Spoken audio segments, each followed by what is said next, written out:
جناب مفتی سعیدی صاحب، جنگ تستر میں ایک بہت اہم واقعہ ہے حضرت دانیال علیہ السلام کے جسد اطہر کا موجود ہونا اور مسلمانوں کے ہاتھوں آپ کی باقاعدہ تدفین۔ اس حوالے سے ارشاد فرمائی۔ جی بہت شکریہ ڈاکٹر صاحب۔ دیکھیے اللہ تبارک و تعالیٰ کی کیا شان ہے کہ جب بھی کہیں کوئی ایک واقعہ رونما ہوتا ہے تو اللہ تعالیٰ مخلوق کے لیے اس میں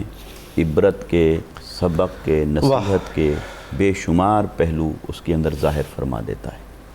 اسی طرح یہ جنگ تستر کہنے کو تو ایک جنگ ہے، مگر اس کے اندر جتنے واقعات ہیں، سیریز ہے، سیکوینسز ہے، سارے کا سارا، اس میں ہر چیز کے اندر غور کریں تو اللہ تبارک و تعالیٰ کی کئی نشانیاں چمکتی ہوئی نظر آتی ہیں۔ انہی میں سے ایک حضرت دانیال علیہ السلام، آپ کا جسد مبارک جو تھا، حضرت ابو موسیٰ اشعری رضی اللہ تعالیٰ عنہ، چونکہ آپ کمان فرما رہے تھے اس پورے لشکر کی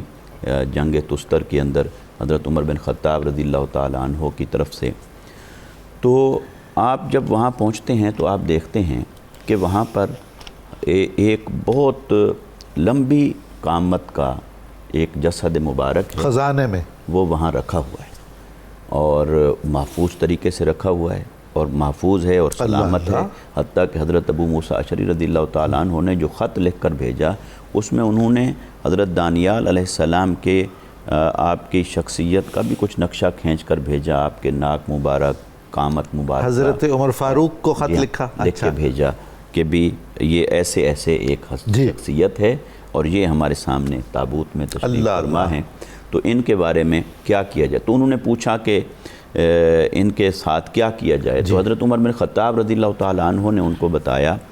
کہ جواباً خط لکھ کر کہ یہ حضرت دانیال علیہ السلام ہیں، اور ان کی ایک دعا بھی تھی جو اللہ تبارک و تعالیٰ نے قبول فرمائی، وہ آقا علیہ السلام کے ذریعے سے صحابہ کرام کو معلوم تھی، اور آقا علیہ السلام کے غلاموں نے ہی ان کی تدفین فرمانا تھی۔ کیا بات! اور حضرت عمر بن خطاب رضی اللہ تعالیٰ عنہ نے آپ نے یہ نصیحت فرمائی کہ ان کی تدفین کسی ایسی جگہ کی جائے کہ جہاں لوگوں کو علم نہ ہو سکے، اور کیونکہ لوگ ان کے بہت زیادہ معتقد تھے، اور حضرت ابو موسیٰ اشعری رضی اللہ تعالیٰ عنہ نے ساتھ یہ بھی بیان فرمایا تھا کہ لوگ ان کے وسیلے سے بارش طلب کرتے ہیں، کہ جب خشک سالی ہو جائے، بارش نہ ہو تو وہ آتے ہیں، وہاں بیٹھتے ہیں، اللہ کی بارگاہ میں التجا کرتے ہیں، دعا کرتے ہیں، وسیلہ پیش کرتے ہیں، اور ان کے وسیلے سے بارش ہوتی ہے۔ اچھا، یہاں سے ہمیں ایک یہ بھی بات معلوم ہوتی ہے کہ جو آقا علیہ السلام کا فرمان مبارک ہے کہ ان اللہ تبارک و تعالی حرم علی الارض ان تاکل اجساد الانبیاء، کیا بات! کہ اللہ تبارک و تعالی نے زمین کے اوپر یہ حرام کر دیا ہے کہ خبردار انبیاء کرام کے جسموں کو نہیں کھا سکتی۔ سبحان اللہ! تو حضرت عمر بن خطاب رضی اللہ تعالیٰ عنہ نے فرمایا کہ اللہ تبارک و تعالیٰ نے یہ حضرت دانیال علیہ السلام یہ اللہ کے نبی ہیں، اور اللہ کے نبیوں کی شان یہ ہے کہ انہیں نہ آگ جلا سکتی ہے، نہ ان کے جسم مبارک کو مٹی کھا سکتی ہے، لہٰذا ان کی تدفین کی جائے کسی ایسی جگہ پر کہ جہاں لوگوں کو معلوم نہ ہو۔ اچھا، حضرت عمر اس حوالے سے کس قدر احتیاط فرماتے تھے کہ ہلکا سا شائبہ بھی نہ ہو جو شرک کی طرف لے جانے والا؟ اعتقادی اعتبار سے جہاں کہیں سے کوئی شبہ وارد ہو سکتا ہے تو آپ ہر اس چیز کی کس طرح سے روک تھام فرمایا کرتے تھے، یہ بھی آقا علیہ السلام کی اس تربیت کا اثر ہے جو آقا علیہ السلام نے اپنے صحابہ کرام کو نہ صرف ایمان اور عقیدہ عطا فرمایا بلکہ ساتھ ایک ایسی بصیرت عطا فرمائی، وہ اسی بصیرت کی روشنی میں وقت آنے پر ایسے فیصلے کیا کرتے تھے۔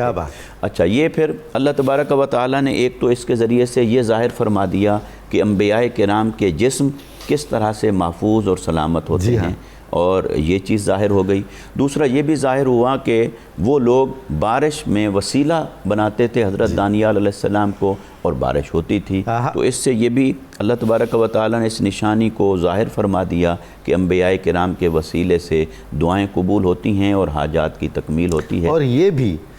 کہ نبی دعا کرے اور وہ پوری نہ ہو،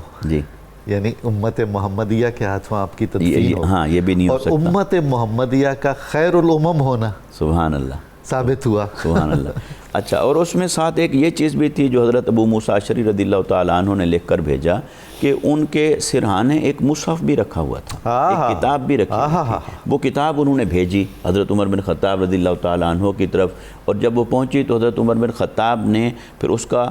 کعب احبار سے ترجمہ کروایا، جو ماہر تھے اور صحف کے عبرانی زبان اور سابقہ آسمانی کتب کا علم رکھنے والے تھے، تو انہوں نے اس کا ترجمہ کیا عربی زبان کے اندر، اور پھر اس عربی زبان کے اندر جب ترجمہ ہوا تو آپ نے دیکھا کہ یہ ملتی جلتی وہی تعلیمات ہیں جو اللہ کی طرف سے انبیاء کرام کو گاہے بگاہے نازل ہوتی رہیں اور موصول ہوتی رہیں۔ تو گویا کہ یہ ایک نشانی ظاہر ہوئی۔ تو اللہ تبارک و تعالیٰ ایسے ہی نشانیوں کو ظاہر فرماتا ہے، اور جیسے انبیاء کرام کی یہ شان ہے کہ ان کے اجسام محفوظ ہیں اپنے مزارات کے اندر، ایسے ہی اللہ تبارک و تعالیٰ اپنے نبیوں کے صدقے سے صالحین میں سے بھی جس کو چاہے اسے یہ شان عطا فرماتا ہے کہ ان کے جسم مبارک بھی محفوظ رہتے ہیں، مگر یہ اللہ تبارک و تعالیٰ کی مشیت پر موقوف ہے۔ انبیاء کرام کے بارے میں تو واضح اصول ہے، قطعی اصول ہے، لیکن غیر انبیاء کے بارے میں یہ اللہ تعالیٰ کی مشیت پر موقوف ہے، وہ جسے چاہے ان کے اجسام کو بھی محفوظ رکھے۔ سبحان اللہ، سبحان اللہ۔